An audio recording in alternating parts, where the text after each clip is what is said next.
আসসালামু আলাইকুম গাইস। এই যে দেখতে পাচ্ছেন, এই গাছটাতে কিন্তু আমি যেখানে 1G কাটিং করে দিয়েছিলাম। হ্যাঁ, এই 1G কাটিং করে দেওয়ার পর দেখেন কয়টা শাখা হয়েছে। একটা, দুইটা, তিনটা, চারটা, পাঁচটা, ছয়টা, সাতটা, আটটা। এই যেখানে একটা ছোট, এটা রাখার দরকার নাই, এটা ফেলে দিব। বুঝছেন, 1G কাটিং করার এই একটা ফলাফল আপনি দেখতে পাচ্ছেন। দেখেন কতগুলা শাখা হয়েছে, তাও গ্রোথ ভালো, হিউজ পরিমাণে গ্রোথ ভালো। আর এর মাশাল্লাহ এর পাতাগুলো দেখেন, দেখছেন প্রত্যেকটা পাতায় কিন্তু মাশাল্লাহ অনেক কালারফুল এবং কি অনেক গ্রোথ ভালো। তো এই গাছটাতে এখন আমি এই খুঁটিতে দিব। দেখছেন এই যে গাছটা কিন্তু যত বড় হবে তত কিন্তু এর ব্যালেন্স হারিয়ে যাবে। হ্যাঁ, এর জন্য ব্যালেন্স যাতে না হারিয়ে যায় এবং গাছ যাতে না পড়ে যায়, এর জন্য এখানে কিন্তু খুঁটি মাস্ট বি দিতেই হবে। হ্যাঁ, তো এখন আমি এই গাছটিতে খুঁটিতে দিব। তো এটা হচ্ছে বাঁশের খুঁটি। হ্যাঁ, এই খুঁটিটা আমি এখানে দিয়ে দিব, যেহেতু গাছটা এই দিকে হেলে পড়ছে। তো এখানে একটু অ্যাঙ্গেল করে দিয়ে দিব, জাস্ট 5 থেকে 6 ইঞ্চি দূরে আপনি এই খুঁটিটা দিবেন, যাতে গাছের শিকড় কেটে না যায়। Just enough. এখন এই যে এগুলো সুতো, এগুলো দিয়ে সুন্দরভাবে বেঁধে দিব।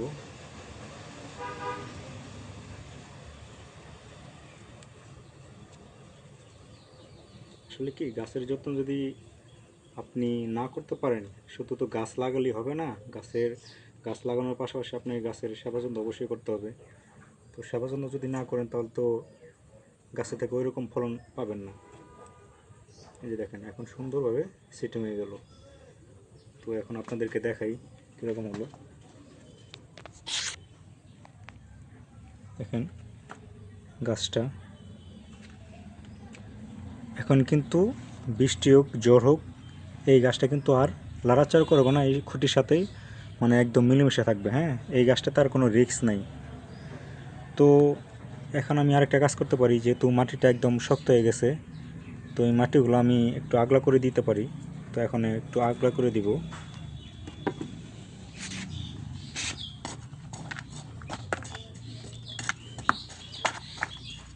মাটিটা আগলা করে দিলে কি হয়, আপনি যদি আগলা করে একটু জৈব সার মিশ্রিত মাটি দিয়ে দেন, তো সেক্ষেত্রে কিন্তু গাছের গ্রোথ কিন্তু আরও অনেকাংশে বেড়ে যাবে।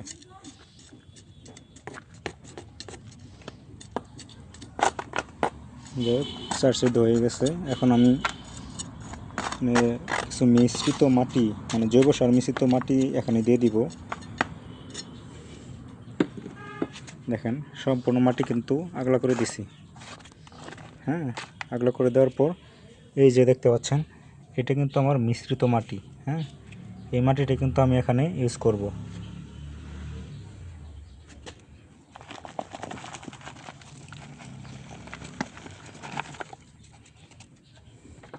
তারপরে এইভাবে ছিটিয়ে ছিটিয়ে সমান করে দিবেন চারো সাইড দিয়ে।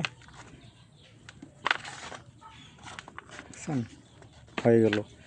এইভাবে যদি আপনারা গাছের যত্ন করতে পারেন, হ্যাঁ, আমি 100% গ্যারান্টি দিলাম যে গাছের গ্রোথ অনেক ভালো থাকবে এবং কি সেখান থেকে আপনি হিউজ পরিমাণে ফলনও পাবেন। হ্যাঁ, তো এই টেকনিকগুলো আপনারা অবলম্বন করবেন, দেখবেন আপনার গাছও সুরক্ষিত থাকবে। আর গাছ যদি আক্রমণ শিকার হয়, তো সেক্ষেত্রে বিভিন্ন ধরনের স্প্রে আছে, আপনার নিম তেল আছে, তারপর অনেক কীটনাশক মুক্ত করার জন্য অনেক ওষুধ আছে, এগুলো আপনি স্প্রে করে দিবেন। তো ভিডিওটি যদি ভালো লাগে অবশ্যই লাইক, কমেন্ট, শেয়ার করবেন এবং কি চ্যানেলটি সাবস্ক্রাইব করে দিবেন। ধন্যবাদ সবাইকে।